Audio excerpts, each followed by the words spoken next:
So look, I'm really excited to be here. McKinsey has a long program of research around the topic of future of work.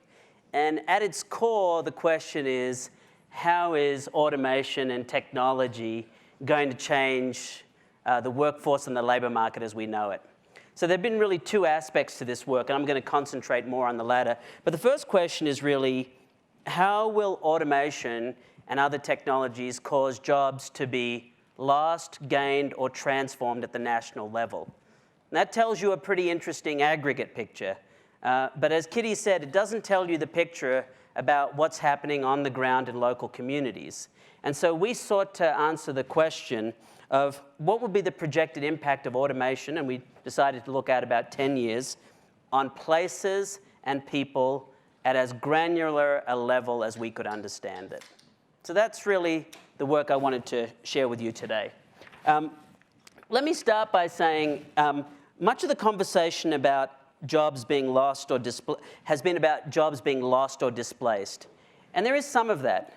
But in the work that we've done, what we've found is the following: that fewer than 10% of jobs really can be fully automated with today's technology.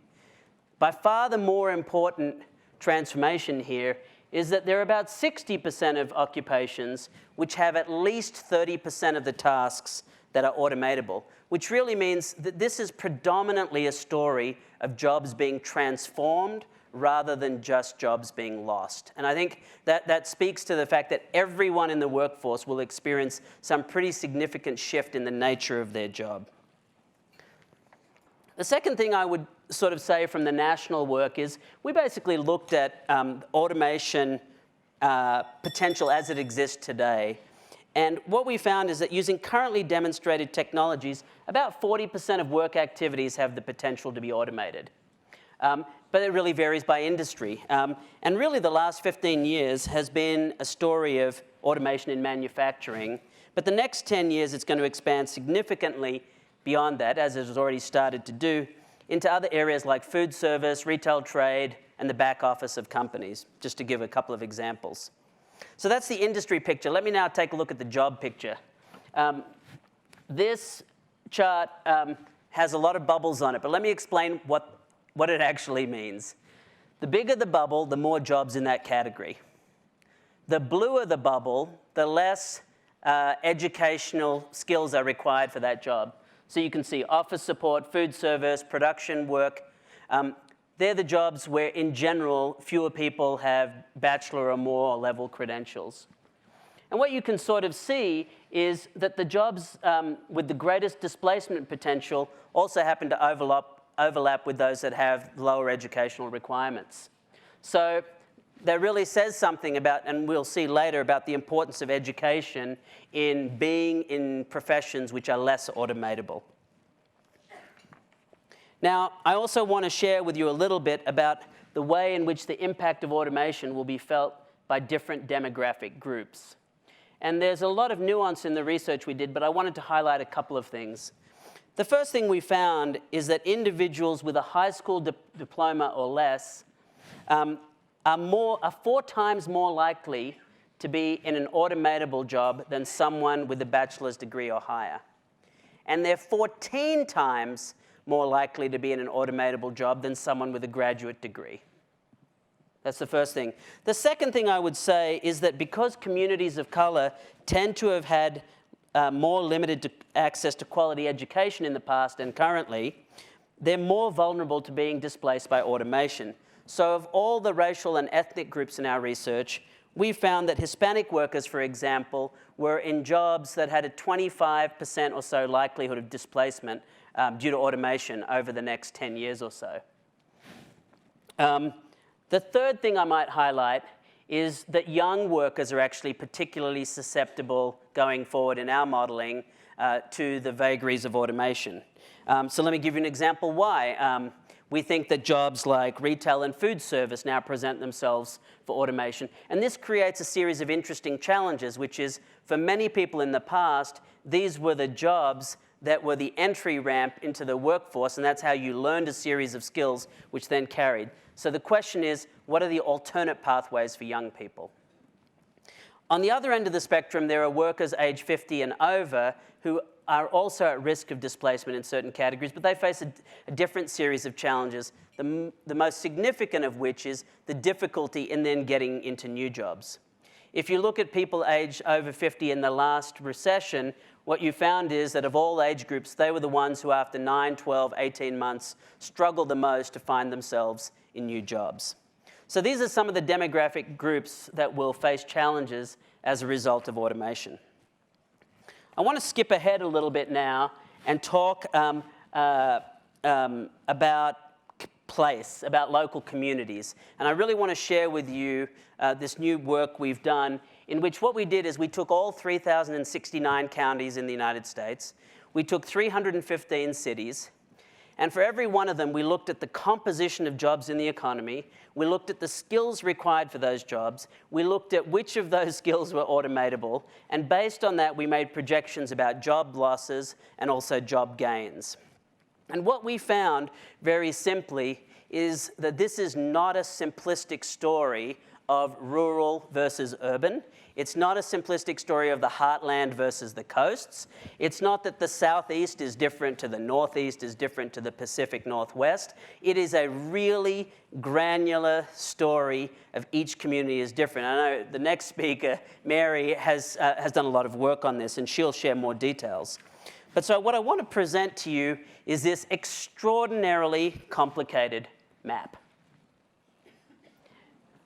And let me tell you what this means, and I'm going to share with you a few findings from this. Basically, what we found is that when you look at economic health, business dynamism, industry mix, labor force characteristics, and about 60 characteristics, that the whole country can be divided into 13 segments which share similar characteristics. And if we wanted to, we could certainly have even more segments, but this is, in our view, a useful way to think about the different trajectory in which different communities might find themselves.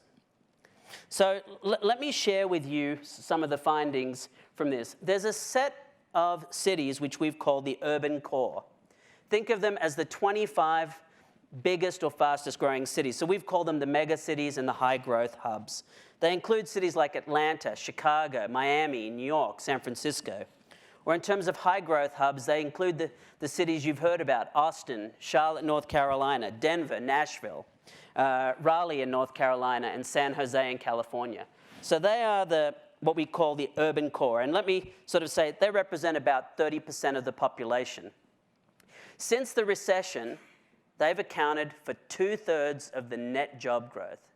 Those 25 cities, 2/3 of the national net job growth. And I'll tell you in a moment, the picture going forward looks very similar for those cities. But they're characterized by greater concentration of high tech, media, healthcare, real estate, finance. They tend to be places where people have high incomes. There's faster employment growth. There's high net migration. They're younger, they're more educated, but they have high income inequality. And they tend to be characterized by congestion and affordable housing shortages, as many of us know.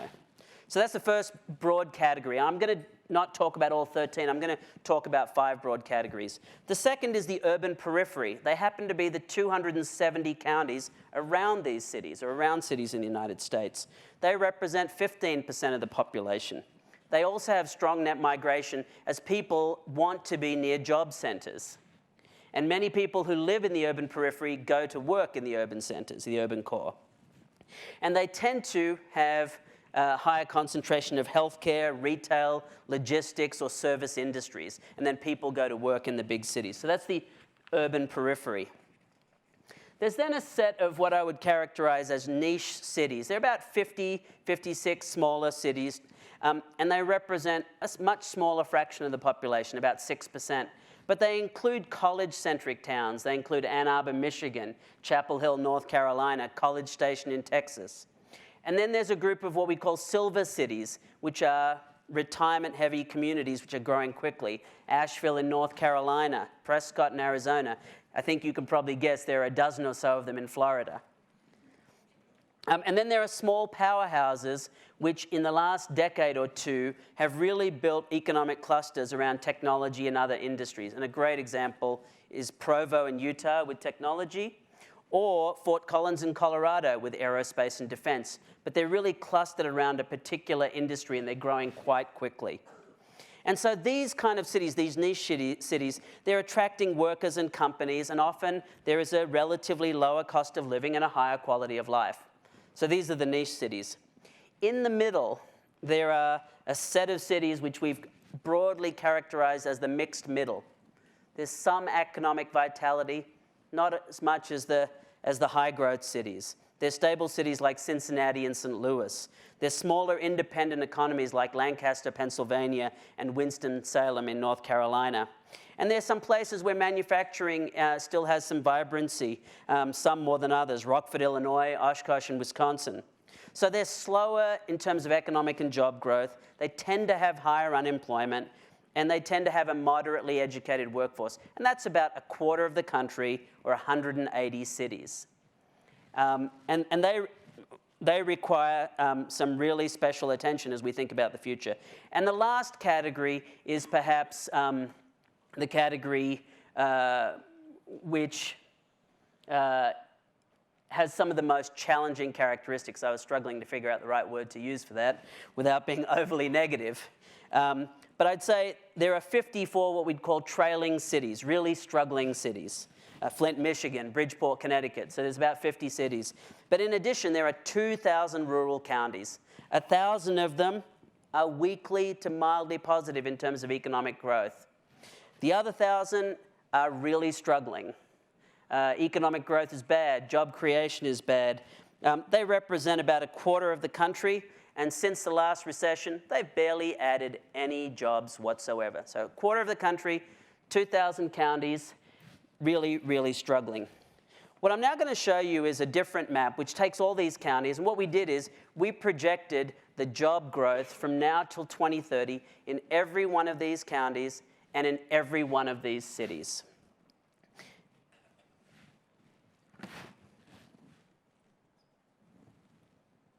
Okay. Now I'm going to explain this map in a moment. The darkest orange are counties which we project in a midpoint automation scenario to have negative net job growth between now and 2030. That's about 2,000 counties. That's about a quarter of the country. The lighter orange is similarly anemic economic performance, about 0 to 5% net job growth. Then you've got the ones which you see shaded in blue, and the blue represents, the darker the blue, progressively the greater economic vitality in terms of net job growth. And the one thing I would say is I wouldn't consider this a prediction. It's one of many projections.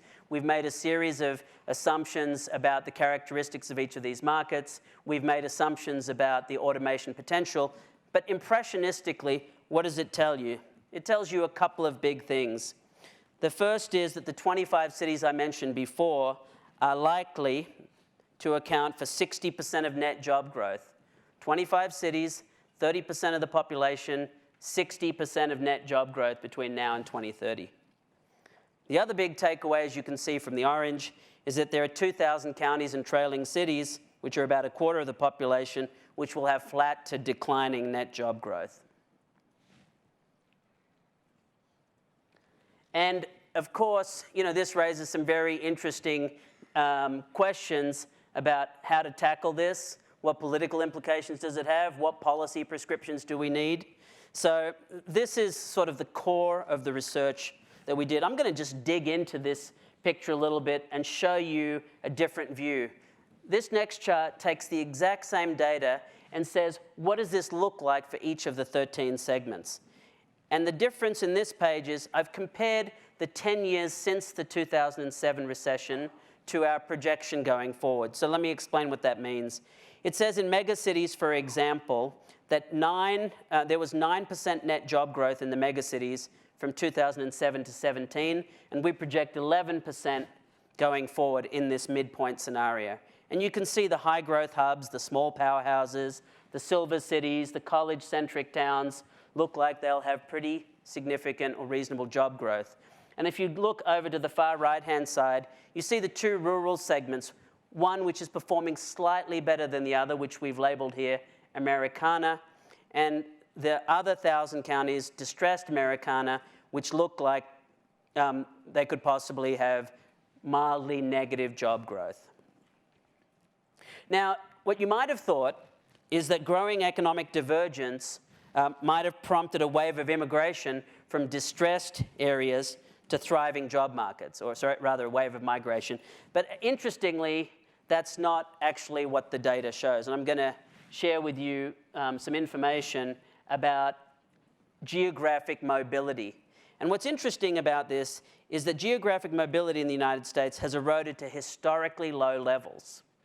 So whereas, for example, in 1990, 6% or a little over 6% of Americans moved between counties or states, in 2017, look at that chart. It's 3.6% in total. So just over, we have about a little more than half the geographic mobility we had 25, 30 years ago.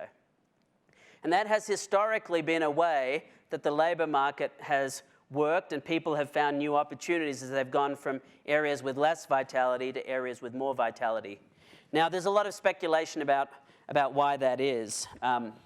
But I want to cover one more finding from our data, and let me explain what this is. This chart shows you the domestic outflow and the domestic inflow from the 5 different categories I showed you. So what does that show? It shows that between 2012 and 2016, 4.5 million people left the low growth and rural segments. Now, did they all go to the urban core where the jobs are? They didn't. What's actually quite striking about this analysis is it shows that when people in rural areas and less vibrant cities did move, they usually moved to places with a similar economic profile rather than to megacities or high-growth hubs. And we can all speculate why that is. There are a number of reasons. The cost of living, ties with family and friends, and as some people have talked about, the growing cultural divide and a feeling of belonging and so forth. But this paints a very stark picture of the challenge we face in economies that are diverging, but we don't have the geographic mobility that matches that. So perhaps with that, what I would like to do, because I've got a couple minutes left here, I want to just reflect on what I've shared with you and put into my own words a summary of what we found. I think what we found is that automation and other technology is going to cause displacement, and quite a lot of it. Maybe 40 million jobs displaced between now and 2030. But to put that in perspective, that change or churn in the jobs in the economy is actually pretty in line with recent historical precedent. In other words, you might say, or people have been saying, automation is completely different. This is a massive dislocation in the economy. Sure, there's going to be continued change. It's actually not that different than what we've seen in recent historic times. That's the second thing I'd take away from this. The third is there are many vibrant areas in the country. They're mostly cities. And there are many, many struggling ones. And they're mostly rural counties and some smaller declining cities which relied on manufacturing. And there is some real cause for concern when I look at this data. The first is, while the national picture is overall promising, if you think about the fact that 40 million people may be displaced from their jobs, I think one of the things that Mary and others have been talking about is that every one of those 40 million embodies a real human story and real disruption. So there is potential pain in this disruption as the nature of work changes.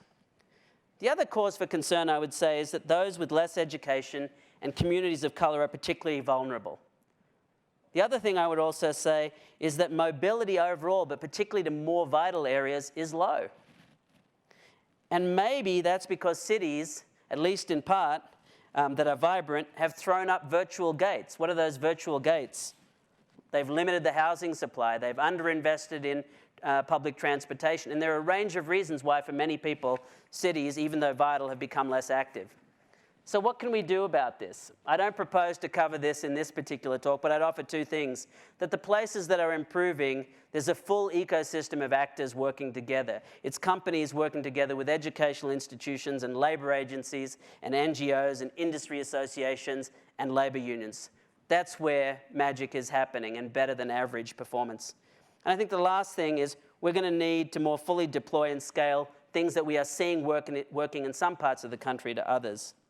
So I would simply end by saying that what all this to me means that there's a real opportunity to respond locally to reflect local economic circumstances.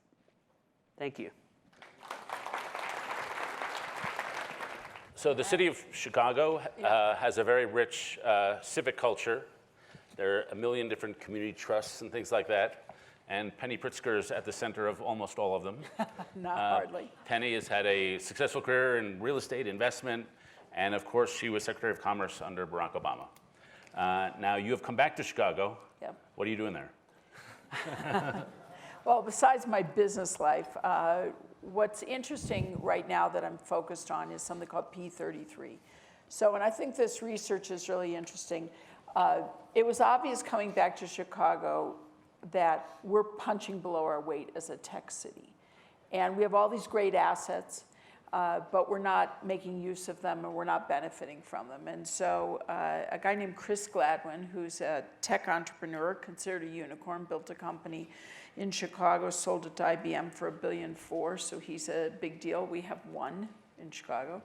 And he said, he and I were talking about this, and so we got together and said, we're going to create an effort in our city to try and make Chicago a tier 1 tech hub. And we realized this is not a short-term effort, it's a long-term effort. And we began by going out to business leaders, leaders in our venture capital community, leaders in our universities, leaders in our incubators, our accelerators, and said, would you get involved? Nobody said no. Everybody said, because we showed them the preliminary data that said we're punching way below our weight.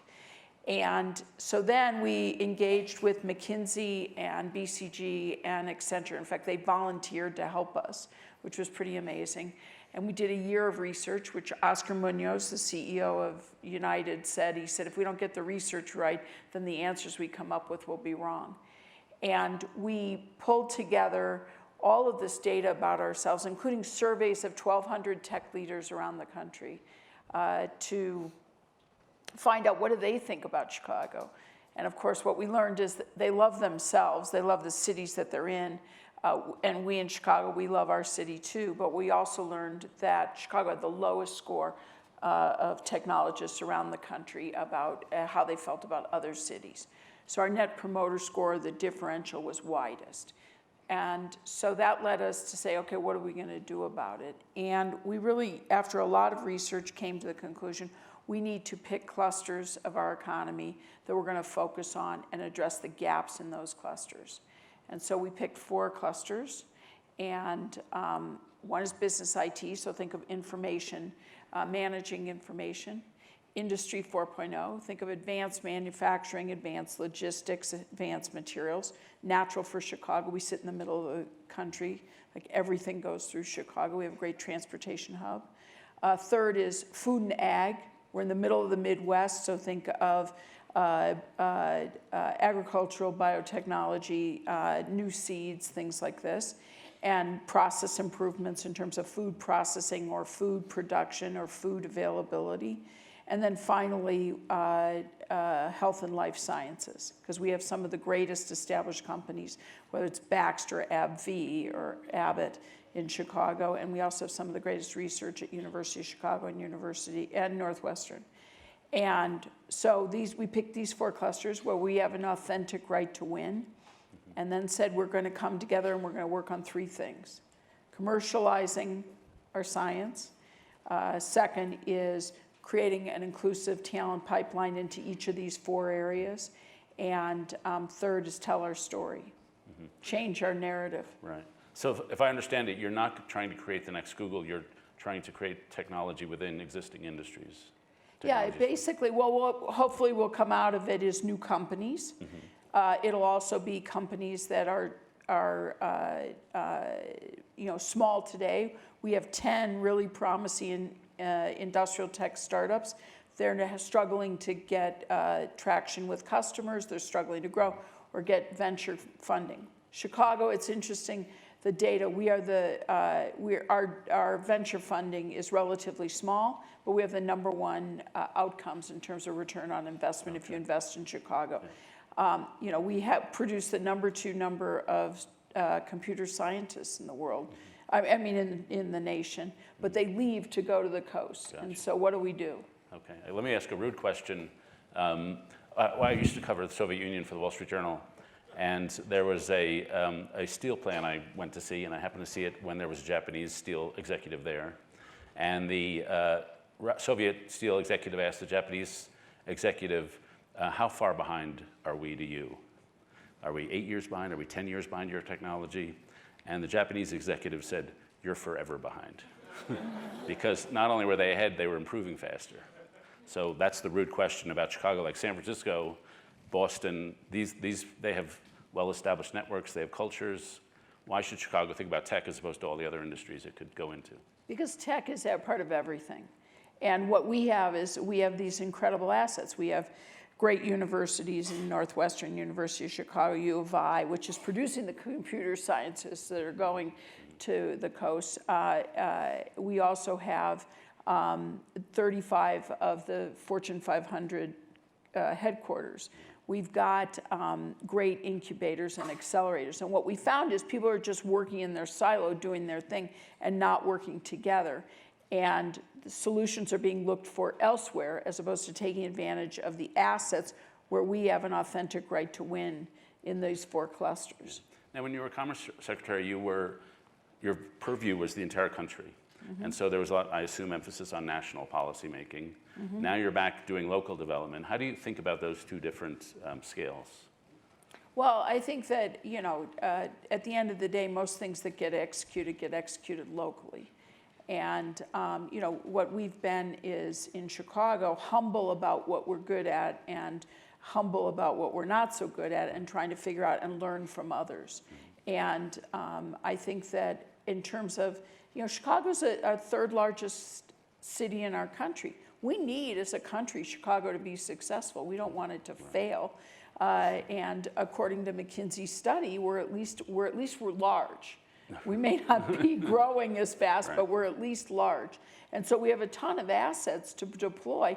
Why should we waste all that? And frankly, if you look at global competition, we can't afford to, waste our assets in this country. Okay, another rude question. You're a leading figure in the city. Your time and your resources are scarce. Could I argue that if you're going to improve tech and that's going to be your focus, it'll be great for the lakefront?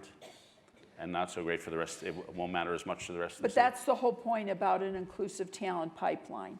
It's really about our south and our west sides. And so this is very much consistent with the mayor's focus on our neighborhoods. It's very much consistent with what the business leaders in our city recognize need to happen, which is we need to make it easier for someone who grows up 10 miles away from where my kids grew up, that they have as much an opportunity in terms of education and pipeline to get into taking advantage of the clusters and the jobs that are being created. So do you have ideas for that? I was just with the head of the Chicago schools. Yes. And Janice they've had amazing gains. I mean, it's the It's #1 incredible. growth city, as a certain ex-mayor reminds me every 45 seconds.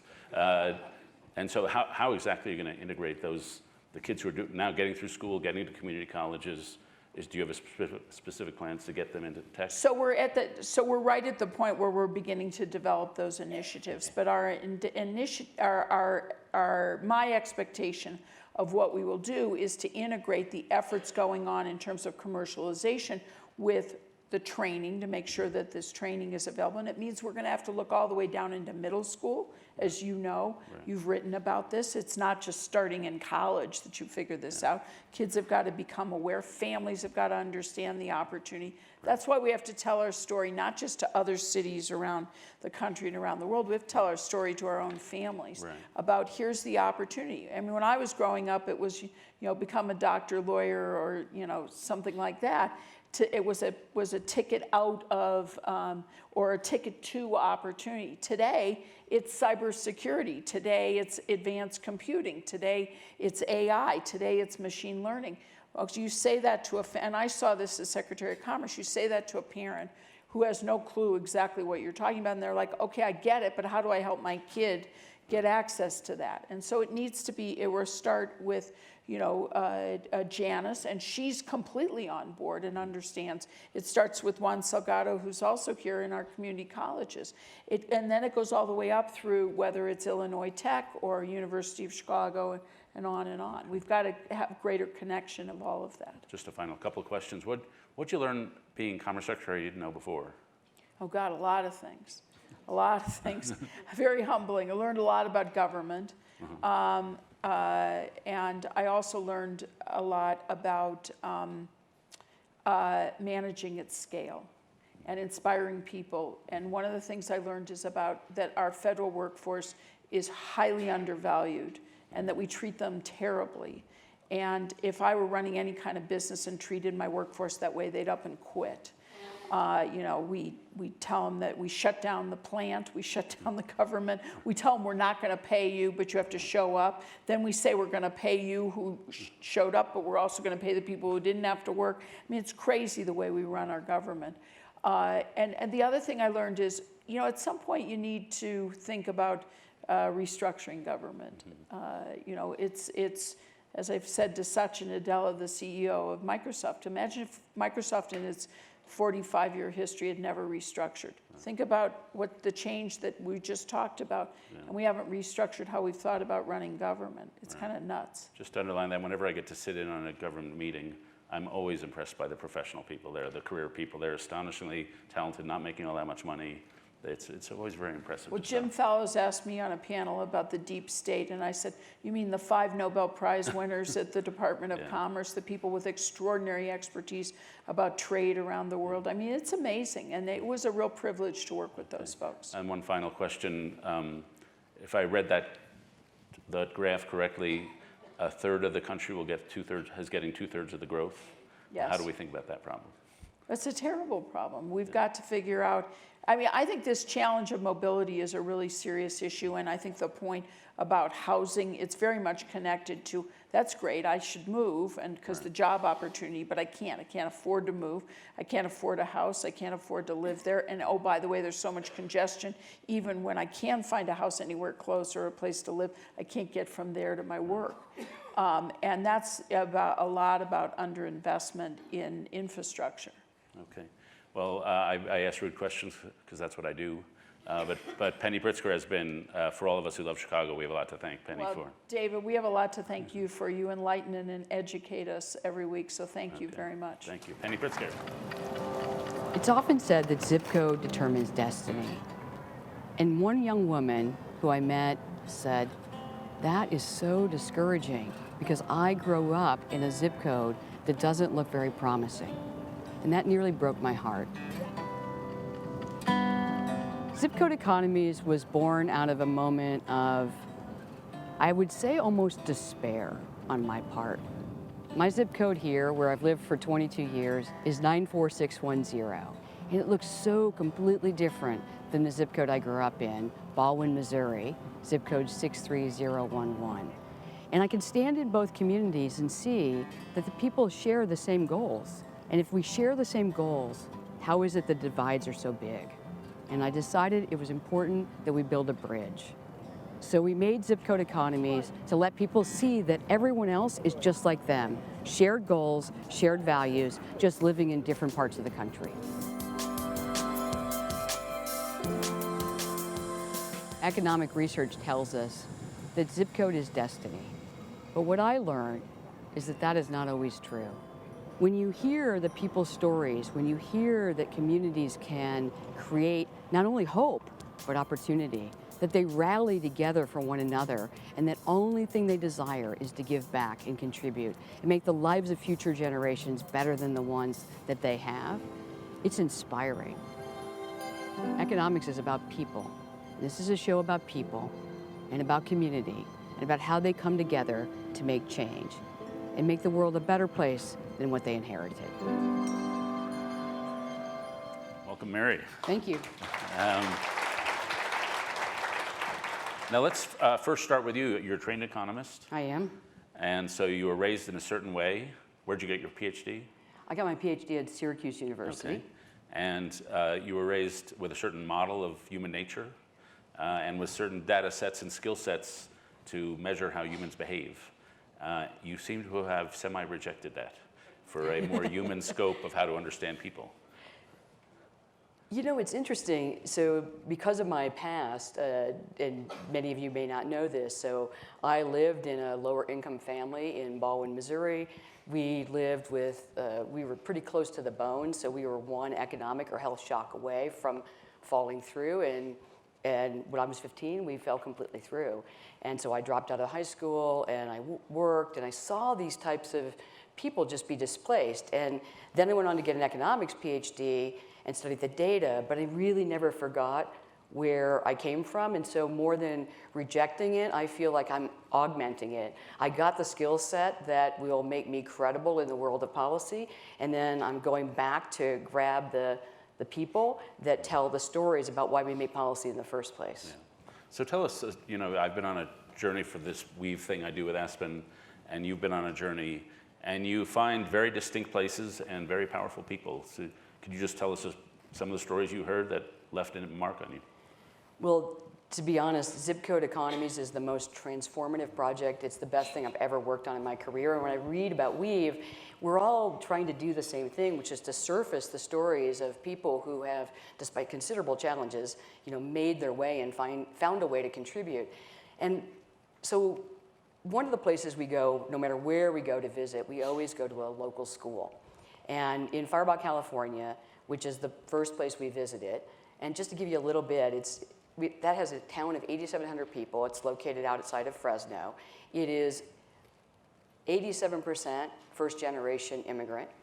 It is primarily a place where people come to work in the field, largely from Mexico right now, and they come because they want their kids to have better access to education. And you think, they're the fifth poorest community in America, and you think, well, you know that place, until you look at the next statistic. 97% of those kids graduate from high school, and 77% of them go on to some sort of higher learning.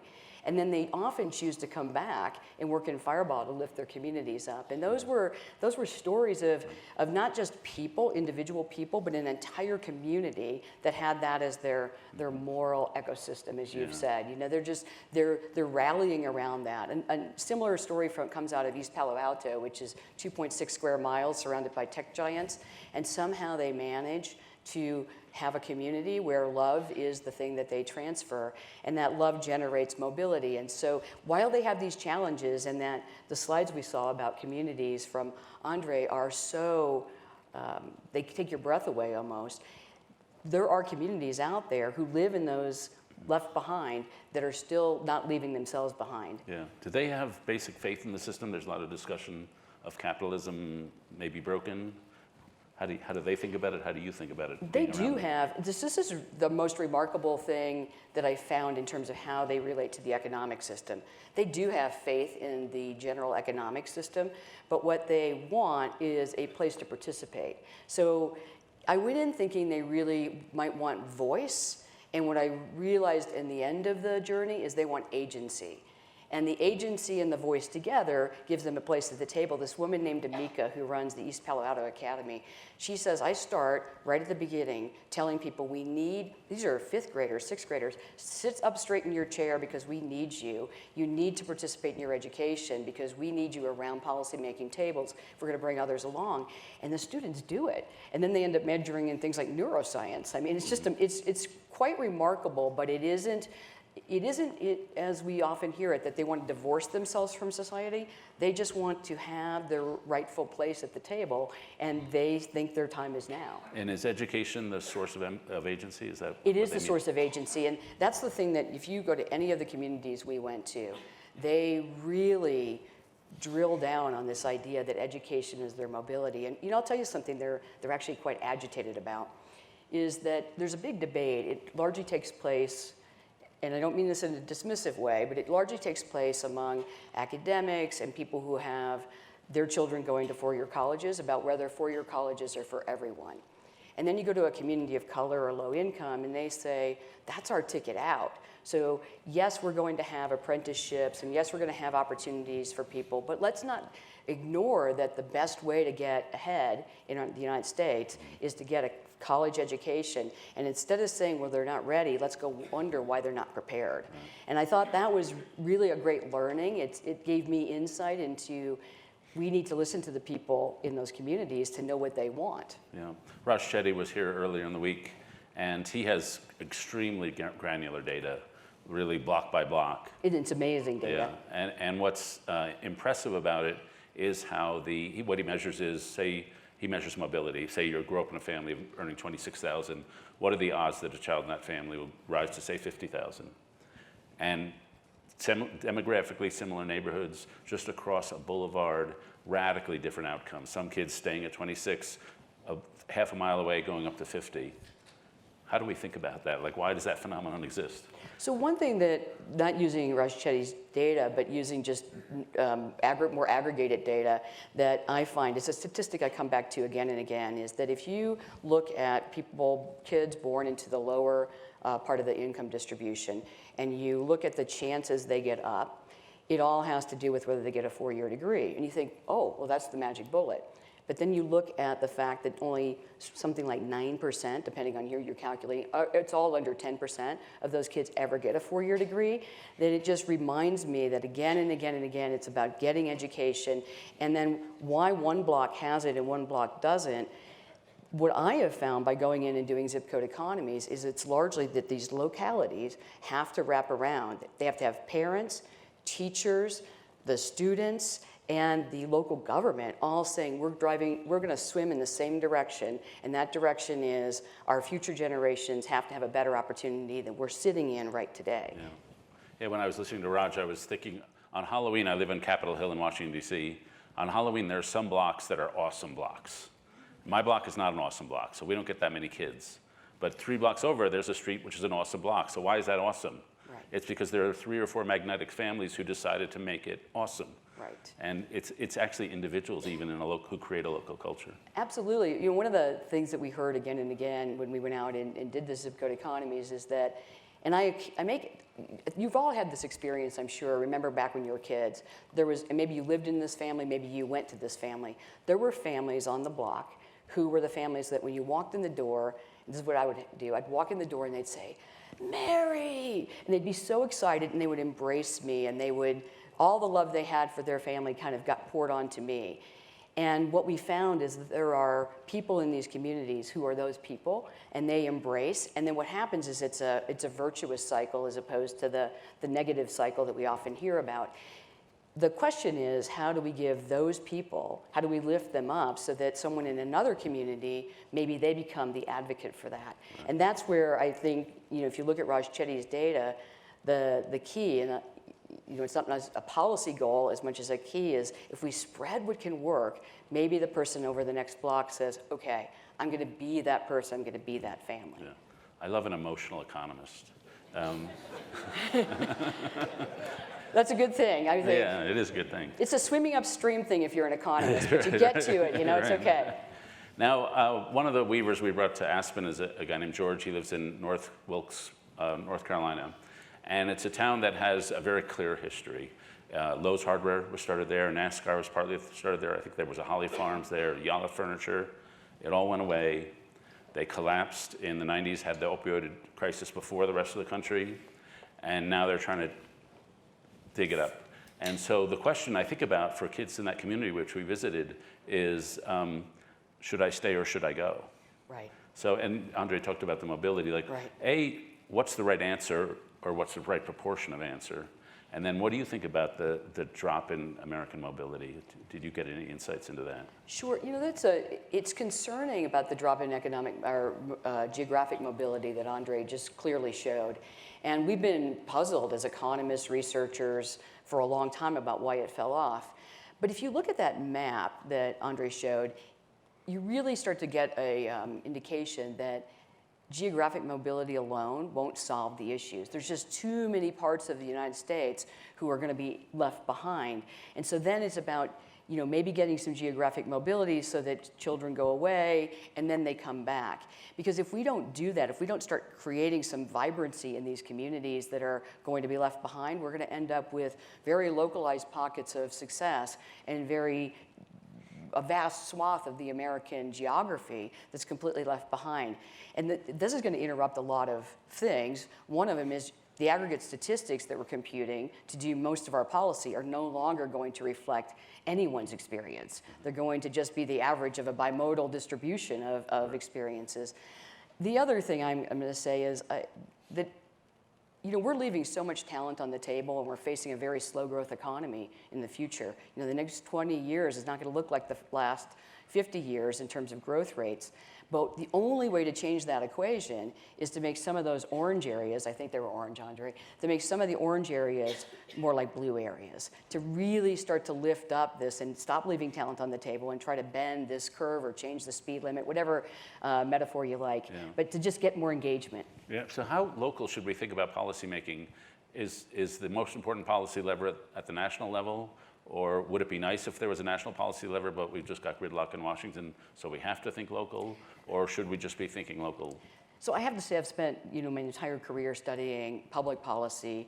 Monetary policy is something that I gained experience in, but public policy was my passion, fiscal policy, if you would. And this is the age-old question, how do we do it best?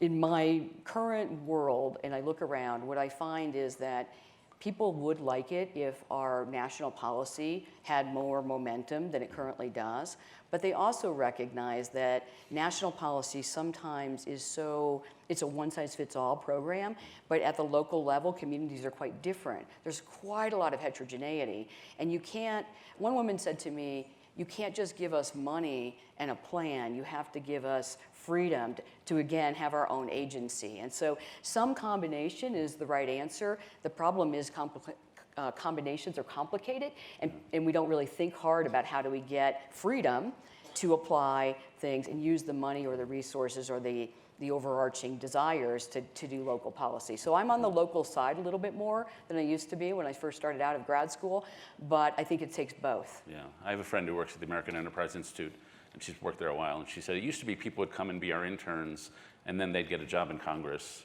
Right. And now they come and be interns, and then they go home to serve in their own communities, because that just seems more interesting to them. Well, I worked with a young man at AEI. We were doing something on disability policy, and he left. And I said, oh, why did you leave? You were such a great resource. He said, I'm going back to Michigan because I want to work locally, because that's where I see I can measure the impact year to year of my contributions and I can change on a dime. I'm much more agile. So I think this is the wave of the future. Yeah. Let's go back to particular stories of people you met. I'd just love to get a sense of what their dreams are. What do they think of, I want to work in a big corporation, or I want to work in I want to be an entrepreneur. Were you surprised by one direction or another that it went? So this was, I asked a series of simple questions. Why do you live in your community? What do you hope for your community? What would you like to see for yourself? And the answers I got, and especially about the economy, were that they didn't have, my generation, I feel like we picked a career goal, and we said, we want to get there. And they're saying, I want to make a contribution, I want to have a skill set that allows me to move flexibly back and forth, and I want to be able to respond to the ever-changing economy. And so they found, they were very inspiring, because these young people were talking about having a toolkit that they could take to do the things that their heart drew them to. I mean, I just read your book, Second Mountain, and I actually think that so many of these young people, that's already in their line of sight. So they're not so focused on achieve for the achievement's sake itself. They're focused on build for the contribution they can see themselves making. And that happened again and again and again. And one young man, since you asked me for a specific story, told me that he wanted to be able to lift his community up. So he was an officer, he trained to be a police officer. He said, I have many more opportunities, he's from Fireball, many more opportunities to rise up if I went outside, but I want to give back to my community because my community helped me be able to become an officer. So he's there working on the soccer league, helping young people, and that's his vocation. Yeah, I find especially among younger workers, there's the generalities are true. They want to bring their whole person to work. They want to have their best friends at work. Yes. They want to be treated like a whole person. My team asked, some of the younger people on my team asked if we could all share our childhood photos so we get to know each other better. Absolutely. I was trying to imagine when I was young, asking William F. Buckley to, Bill, I think I want to show you my childhood. Like, it's so generationally different. It's completely different. But can I ask you a question? So how do you think you would have felt, or I often ask myself this is why I'm asking you, how do you think you would have felt if that was the world you grew up in? If he had asked you, hey, bring in a family photo, I'd like to really see that. Yeah. So on the one hand, I think there's some virtue in deference, and knowing that I'm 23, I really should not be running this company. Right.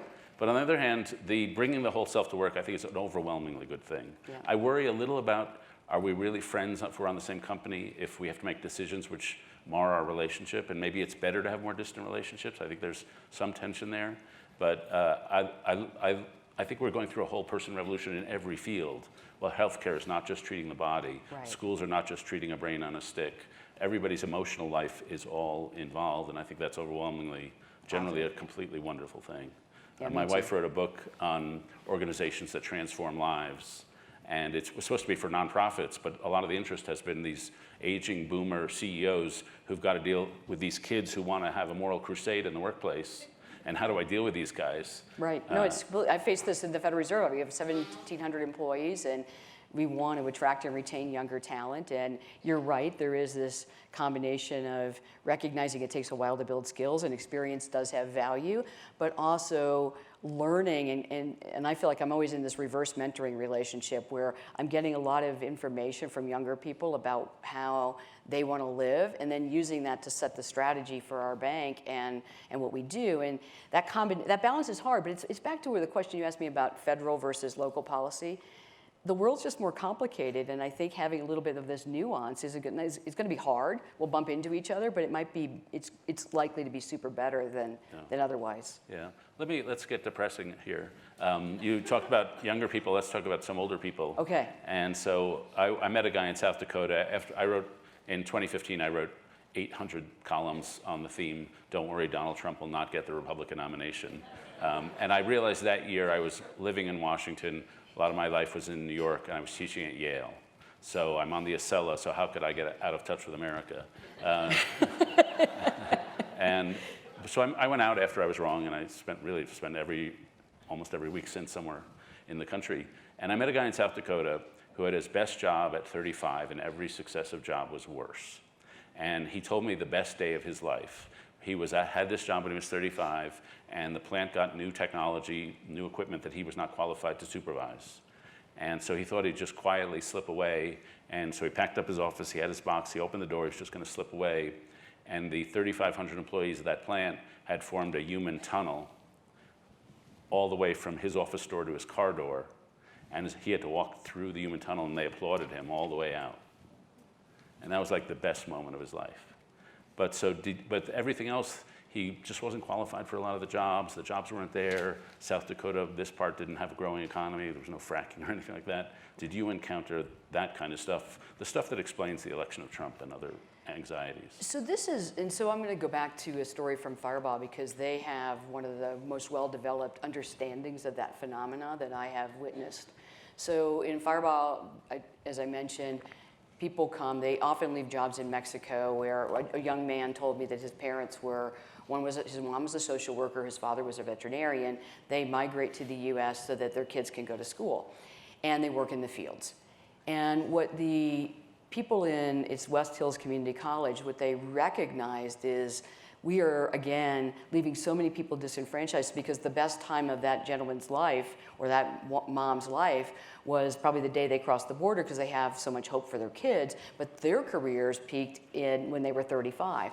And so what seems just obvious, but not been traditionally something we've focused on in the United States is, why do we think that your education stops when you're 22 and then you don't have the technology sophistication to engage in the new work? I mean, if you're 35, Well, I'm still learning and I'm not 35. You can learn all the time, but we don't really have that mindset of lifelong learning, growth mindset. And I don't think what I learned in the zip code is it's not that people, individuals, don't have a growth mindset, it's that we don't have an infrastructure or a societal embracing of a growth mindset. So then people get to be 35 and it's the best moment of their lives. And that's just, we're missing. I mean, we don't have the luxury of letting that talent go anymore. We might have used to when we were growing at 3.5% without them, but we're not doing that anymore. But two, it's just not, it doesn't make sense in a country that's supposed to have an inclusive economy, to me. Yeah. So that's what I tell them. And I think, if I was going to focus on things, which I'm doing, I would focus on building educational opportunities for younger people so they can engage, but also not forgetting that older workers, and 35 is not that old, but older workers at all kinds of generations are able to engage in the economy and give back, and they have experience that's very valuable for the younger workers they're assisting. Sociologists pay a lot more attention to demographics or ethnic qualities than economists do. And in Nebraska, one of the places I was, it was a town probably not like the place outside of Fresno, where about 30% of the population were Latino, but they might as well have been living in two different worlds. There was not much cultural interaction, probably workplace interaction, but only in the most superficial sense, and therefore you did not have the advantage of the strength of weak ties. Mm-hmm. Is that something you encountered? So this is where it's the remarkable part we uncovered that, frankly, I was surprised about. This is why I call it a transformative project, is whether we went to, Firebaugh, California, East Palo Alto, Salt Lake City, a much bigger area where when I started working at the Fed in 1996, the predominant faith, by a large majority, was Mormon, but now it's not the predominant faith anymore, it's 40%. And what I found is the only way those communities work is when they have actual connections. They have collaborative connections, but somebody's got to have fostered that. And so let me take Salt Lake. In Salt Lake, they have a whole system where they bring local government together with businesses, partnering with not-for-profits, mixing individuals who have completely different faiths together because they realize that's their only path forward. So I was intrigued by that because we often think that we sort into tribes and that will make us feel protected, and you've noted that in your work, but it actually is completely the opposite. And that's one message I kept hearing loud and clear is tribalism is a very bad outcome in the United States. And the communities that we went to where we told the success stories were ones where they had abandoned tribalism for the idea that the community is the most important thing. It was actually very inspiring, and the fact that they could actually do it. We would go around these communities and they'd be sitting around the tables with each other. They knew about each other's families. They would lift everybody up. I was surprised by this. That's one of the things and I learned. Encouraged. We used to think the individual, we want the kid who's going to be the entrepreneur and become a star, but it's important to think that the neighborhood is the unit of change. Right, the neighborhood is neighborhoods rise and fall together. A friend of mine in Shreveport says, you can't only clean the part of the swimming pool you're swimming in. Right. You have to clean That's very true. The whole keep to clean the whole. So can I say one thing about the neighborhood, because I thought this was something that really came out of Salt Lake, is there was a young intern who worked for us in the Federal Reserve. He came from Brigham Young University, and he and I were talking. He's on the podcast, and we're talking. So he's Mormon, obviously. He's going to leave our internship early to get married at 22, and wants to have his family. And he said, what I've been asking myself is whether we want to talk about neighbor with a capital N, and who really is my neighbor, and how do I love them, and what should I be doing for them? And it was really a remarkable moment because he has this idea that neighborhoods make change, but in order for neighborhoods to make change, you have to have this idea of neighbor with a capital N, an inclusive neighbor, not just a next door neighbor that you look like or got educated like or any of those things. Yeah, Raj Jetty, when he was asked what are the microcultures that really do well, they've got good schools, they've got strong families, and they've got good social connections. Right. And even if a kid grows up in a family with a lot of fathers, even if he doesn't have a father in the home, that still helps. That still helps. I mean, that's another thing that I learned from, we went to Honolulu. So if you go to Honolulu, everybody thinks of the beach and the fish and tourism, but we went and talked to the people who live there all the time. They're not the tourists. And one of the things that comes out is this idea of ohana. And ohana is this family. And I asked, well, can you just describe it? And she said, in the Hawaiian culture, there is no family that would feel wealthy if another family had less. So there's this bonding together and this idea that the social network, you give that back. That's your wealth. And if you find a family with has a missing parent or just less opportunity, you surround them and lift them up. And that's the intergenerational transmission of hope and opportunity in their minds. Okay, we're going to go to questions in just 1 minute. I'll just tell one story that I've probably told earlier in the festival. We have a friend named Travian Shorters who lives in Miami, and he ran into a woman who was helping kids cross the street out of elementary school. And he asked her, do you volunteer in your community? And she said, no, I don't have any time to volunteer. And he said, well, are you getting paid now? And she said, no. And then he said, what are you doing this afternoon? She said, on Thursdays I take food to the sick people in the hospital. And he said, do you have any time to volunteer? No, I have no time to volunteer. Because she just thought that's what neighboring was. Like, it's not volunteering, that's what you do. That's what you do. And I was reminded that until, I think the word altruism did not exist, the concept of altruism did not exist until like the 18th century, because until you decide that people are basically selfish, you don't need a word for altruism because that's what people are. But once you decide people are selfish, you have to invent a word for when they're not behaving selfishly. Right. But that's the one part of economics I've rejected fully from my experience, is that economists tend to narrowly define what we call the objective function, and in that is written all these things about achievement and income, and what's missing out of that is that people actually love social connection, they love social ties, and they'll give up a lot of things in order to get them. And I think that's where we need to head. If we want to make that map that Andre showed, or the information Jetty gave us, that's how we change that equation. Yeah. Questions? Let's start way over there. Earlier in the week, the Philadelphia Fed president was here talking about his activity and that your innovative activity. What's going on with the Fed? Why aren't we hearing more about these wonderful programs that are going on? It's fantastic that, 2 in 1 week, never heard of them. So we're working on this. So here's how the Fed has traditionally worked. I'm not speaking for anyone else in the Fed. That's why I always have the disclaimer. I'm speaking for myself, but these are my impressions. That for the longest time, and I'm really against this, we thought that the best way to protect our reputation was to go inside a castle and guard it. And then we are learning that you can only guard something for so long because over time it just diminishes into irrelevance. So what we're doing now is we're being outward facing. We are public servants and we're being other focused, not only in what we do, but in how we dialogue.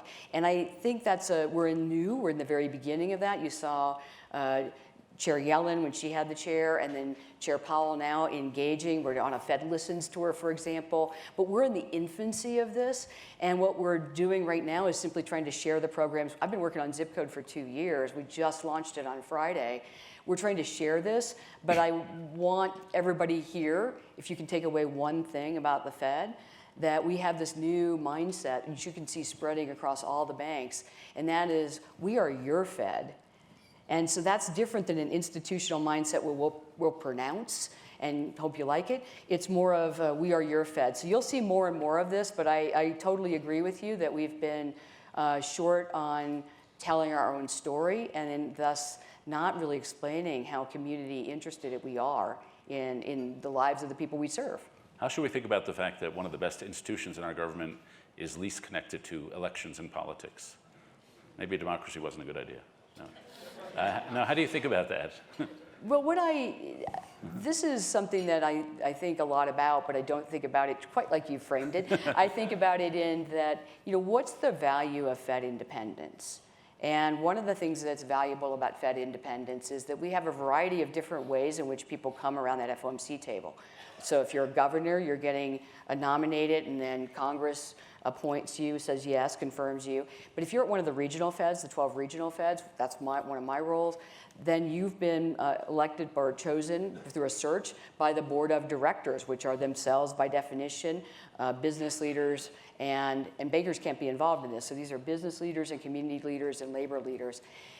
And that blend has its own value. And then the most important thing that happens in the Fed is when you go into the FOMC, it's a big room, probably seen pictures of it, you cross this threshold. I would actually like this idea of ceremonial crossings where you cross the threshold and you put all of your own personal views aside about if you were king, what would you do? And instead you listen to the other members on the committee and you reach a decision that is what you think is the best view, what we can do most to achieve our goals and serve the American people. And then I have this mantra that I use for myself.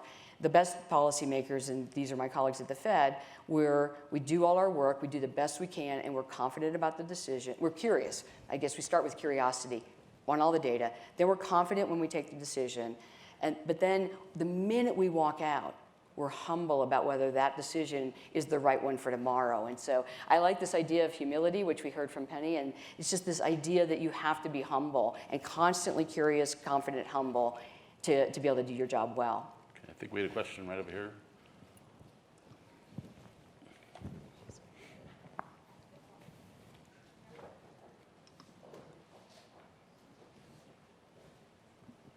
Hi, I'm Isabel Ruyan. I'm from Puerto Rico, and I'm working towards rebuilding my island. And my question is to Andre. Is Puerto Rico included in this study? And if it's not included, I ask that it should be included to this study and this sort of study so that we can finally become part of the conversation. And especially considering McKinsey has charged my island $73 million consulting for the Fiscal Oversight and Control Board.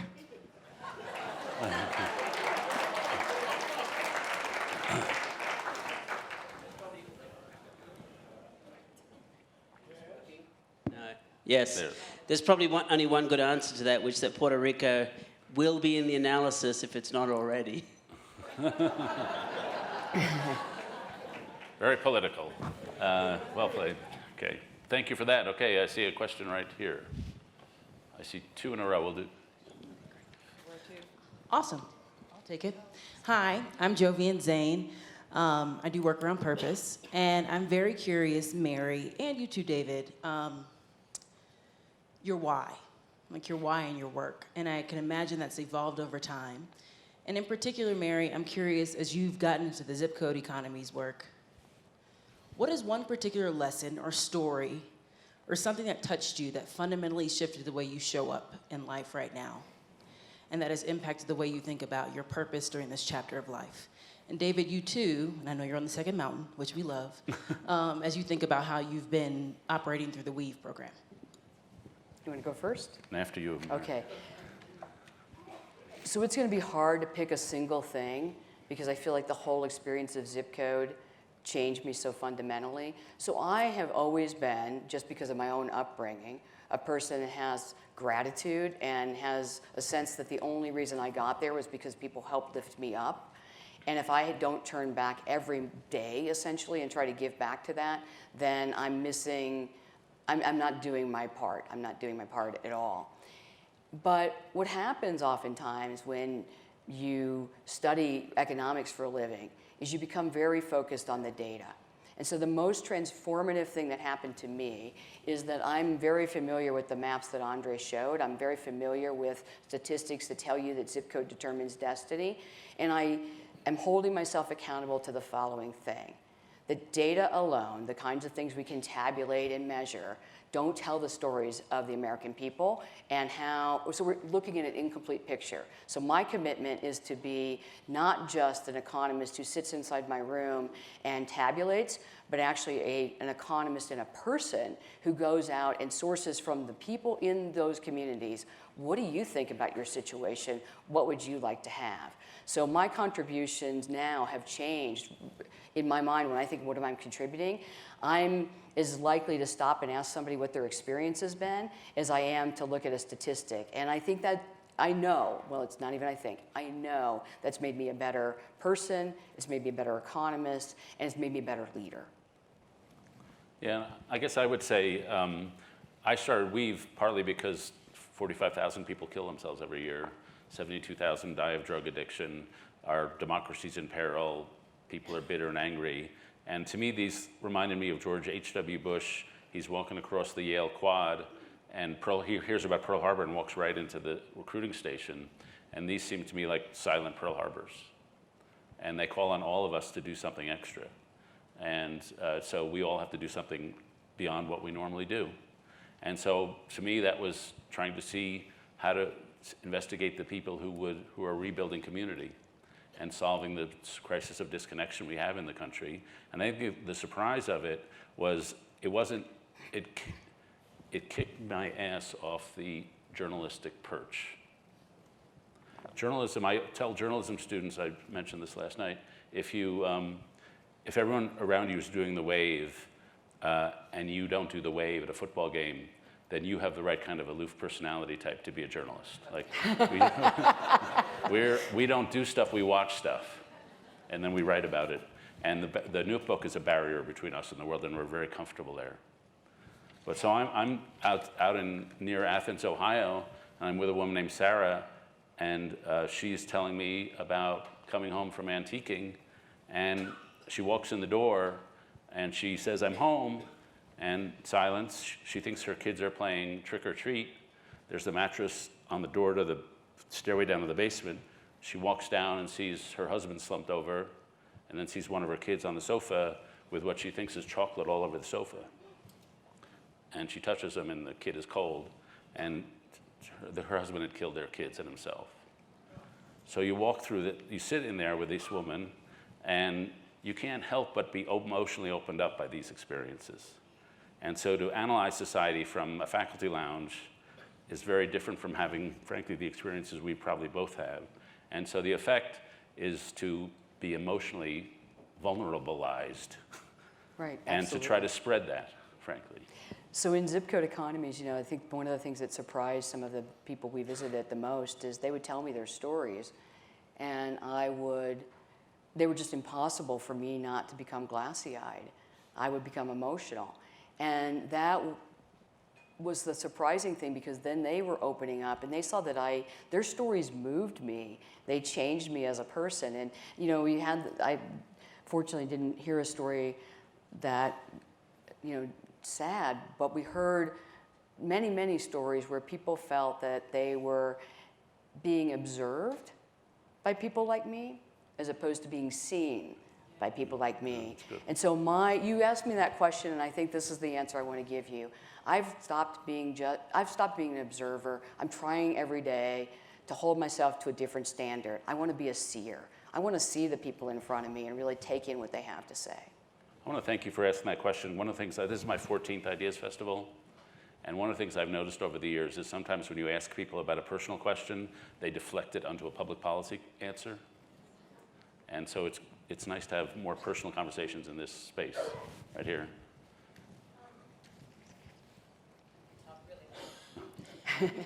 My question is, do you find that people want to stay in their zip code and make it better, or do they want to move to better zip codes?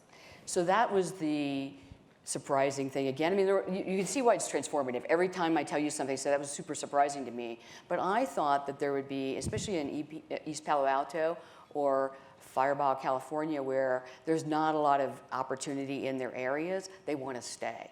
So then you ask, why do you want to stay? And in Honolulu, why do you want to stay? Because this is my home. These are my social connections. I'm willing to take a job that maybe doesn't give me the kind of monetary wealth, as long as I have my connection wealth. And so what I left with, to be honest, is that it made me wonder, am I putting too much emphasis on a different kind of wealth, and I need to shift more? And the answer is absolutely. I mean, at one point, some people were telling me about why they didn't want to move from their communities, and that the woman described that she had been through a divorce, she was with an abusive person, and she said, my community is my they're my shepherd in a sea of darkness.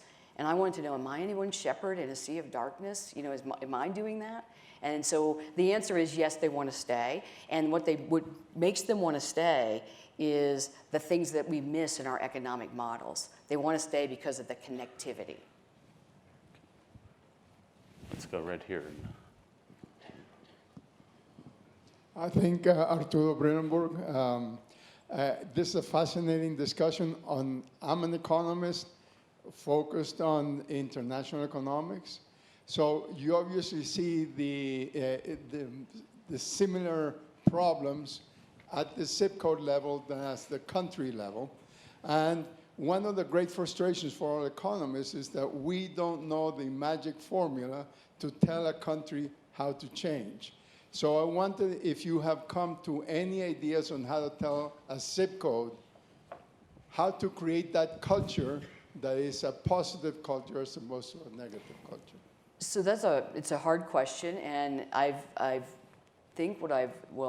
here's how I am, here's where I'm at right now. As an economist, and often as a policymaker, we need to be humble that we will not be able to find the magic answers. And instead of trying to simply insert ourselves with magic answers that then the communities try and sometimes leave them without the outcome, why don't we introduce communities to each other so that the communities of East Palo Alto, Fireball, Honolulu, all the ones in our towns, all the ones you met, they can help each other, because maybe we're instead of being the people who give answers, we should be the people who make markets. We should be doing that work. And so I have a different perspective of how we create change, and that is let people who are doing change talk to other people who need change. So how do you think about the IMF and the World Bank? Because they are the answer experts. Well, I'm just going to be, I'm not going to pick on the IMF and World Bank alone. I want the IMF, the Federal Reserve, all central banks in the world, governments in general, to realize that answer giving might have just too much hubris. We should be facilitating, we should be studying, but we should also be sourcing, crowdsourcing. I mean, crowdsourcing, this is one of the things I learned from reverse mentoring. Crowdsourcing really works. You get a lot of answers when you ask communities what has worked for you, and then you take those answers and I see myself now more than ever as a shepherd of answers that other people have, as opposed to the purveyor of answers that I've learned through introspection. Okay, right over here. Hi, I grew up in Eastern Kentucky, and so I very much understand the wanting to come back to your community. But I also have watched my hometown die. I've watched epidemics run through there, and I have since moved to Louisville, and I'm an educator. So how do I convince people and tell, young talent that if you go back home, you're not wasting your talent, you're making things better, when I can physically see that I would have felt very much stuck and wasted there? So that's a question that I answer this way, because I get asked that question a lot by young people, is that I say, life is a journey, and so you may need to leave for a while and then build up all the things that you want in order to go back and help. And so instead of thinking of it as 0-1 decision, I leave my community or I stay in my community, I would like us all to be open to the idea that you stay some, you go some, you stay some, you go some, and that fluidity may help mobility, but it also might allow us to not put the entire burden of change on our very youngest people, and actually ourselves. I mean, one of the things that we do as we get older, I think, is we have more opportunity to say, okay, for now it's for others. And so I don't discourage younger people if they want to go and build their reputation or skill set elsewhere. I don't discourage them. But if they yearn to go back home, I say build and go back home. And also visit frequently. Go and talk to local schools. You can contribute to your community even if you don't live there. And you can live there later even if you don't live there now. So that's not a very satisfying answer, but I think it is the answer we're going to have. These are complicated problems, and they're going to take complicated decisions and complicated paths. It's not going to be so easy to make that decision. You see this a lot, just as an add-on. You don't have to just look at zip codes, look at countries. You know, we used to worry that emerging nations had brain drain, but now we're seeing a lot of countries get their talent back because people come and work in the United States for a while, and let's abstract from whether they feel comfortable here anymore or not, but let's just go to, I think they just return because home pulls, and home, you want your home to be a better place. Let me ask you about one complication. So there are a lot of cities that are, Andre mentioned, that are super fast growing. Right. Charlotte, and you think, okay, they're creating so many new jobs. This must be great for the people born in Charlotte. And it turns out it's not. They're Right. just importing labor to those jobs. The people born in Charlotte see no benefit. Right. So how do you think about that problem? So that's an important problem that I see every day in the Bay Area. So in the Bay Area, we have people coming from all over the United States. They have really high salaries. They tend to displace in San Francisco. You know, it will be 10 years and we might not have anybody who is a teacher or a firefighter or a police officer. And these are jobs. These are not, you know, these are important jobs and good incomes, but they're not nearly as good enough to compete with an imported talent who works at a high-tech company. So the answer, in my mind, is that we need to have wraparound. We need to build resilient communities. One of the focuses of the San Francisco Fed is how do we build not only solve affordable housing, but how do we start thinking of a wraparound, in a resilient community where the whole community weathers the ups and downs of the economy, and we have enough diversity and inclusion that we can actually grow as a unit. And that again goes back to bringing local leaders together with private sector businesses and community groups and the people. And the main thing I think my job is to articulate the value proposition to businesses about why having a community that's completely tilted to the only people who live there, the people who work in your highest paid jobs, that's not going to be the resiliency you want. So, not to plug for a conference we're doing, but I told you we run this Fed Listens campaign for the whole year, and one of the San Francisco Fed's hosting one of these in September, and you're welcome to come. It's on the cost and benefits of a hot economy, and it tries to go right to this. Hot with displacement isn't what we think about when we think a hot economy and drawing in, because ultimately we want an inclusive economy. Right. Is there one more question? Maybe right up front here. This will be our last question.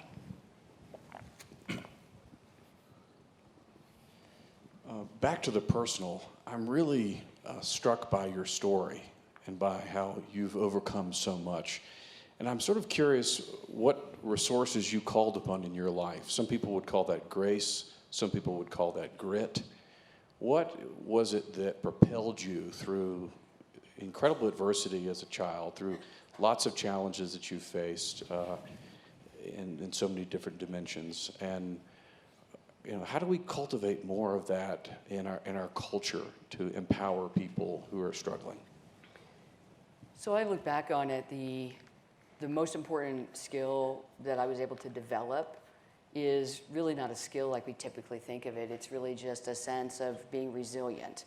And I think I have a lot of gratitude for having a reasonably good draw on resiliency, but I also met early on in my life at 15, and I actually tell this story just recently. It's not something I've typically shared. I just told it at a commencement speech I gave that, my whole world had imploded when I was 15, and I felt terrible. I was at sea, essentially. So then a guidance counselor, I dropped out of school, a guidance counselor from the high school I was attending before I dropped out, she has a friend, and she says, I think you would, if you met Betsy, she would help you. So I go and I get in her car, and she has this beautiful car. It's a Mercedes, and it's the best car I've ever been in my life, and it just feels like a safe environment. And I'm looking to her for answers and some comfort, and she says these words to me. She says, Mary, you have to bloom where you're planted. And I was so upset. I really felt so let down. Here's this adult, she's got this really nice car. I feel completely unsafe and unmoored, and she says you have to bloom where you're planted, so she just said it again. Just gently the next time. You have to bloom where you're planted. And I took that to heart, and it allowed me to say, okay, instead of thinking my life is over because I'm planted in concrete or a desert that has no other flowers, I'm just going to muscle through, and I'm going to look for resources. And that's what I'd like us to be able to do, is to hold people, to be validating and seeing that their experiences are challenging, but to also know that they have the stuff in them to be able to say something like you have to bloom where you're planted. And holding both of those simultaneously is not easy, but if we can be brave enough to do that, I believe we can affect change. And one of my mentors when I was a kid was, or a young man, was Milton Friedman. And You were lucky. I That's was great. lucky. He was a very good man. But he grew up in an era when economics was thought of a little like physics, or aspired to be physics. And I am glad that you are helping us graduate beyond that. Thank you, Mary. Thank you.